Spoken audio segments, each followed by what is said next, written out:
अथ चन्द्रग्रहणपीडापरिहारकम् अष्टदिक्पालस्तोत्रम्। योऽसौ वज्रधरो देव आदित्यानां प्रभुर्मतः सहस्रनयनः शक्रो ग्रहपीडां व्यपोहतु।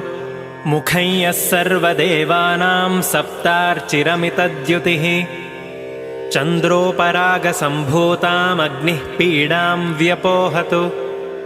यः कर्मसाक्षी जगतां धर्मो महिषवाहनः यमश्चन्द्रोपरागोत्थां ग्रहपीडां व्यपोहतु। रक्षो गणाधिपः साक्षी नीलाञ्जनसमप्रभः खड्गहस्तो निर्ऋतिश्च ग्रहपीडां व्यपोहतु। नागपाशधरो देवः सदा मकरवाहनः सजलाधिपतिर्देवो ग्रहपीडां व्यपोहतु। प्राणरूपो हि लोकानां साक्षात् कृष्णमृगप्रियः वायुश्चन्द्रोपरागोत्थां ग्रहपीडां व्यपोहतु।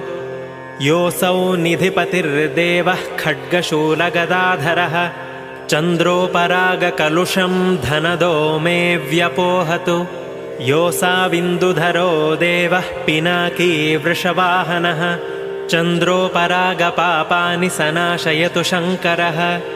त्रैलोक्ये यानि भूतानि स्थावराणि चराणि च ब्रह्मविष्ण्वर्करुद्राश्च दहन्तु मम पातकम्। इति चन्द्रग्रहणपीडापरिहारकम् अष्टदिक्पालस्तोत्रम्।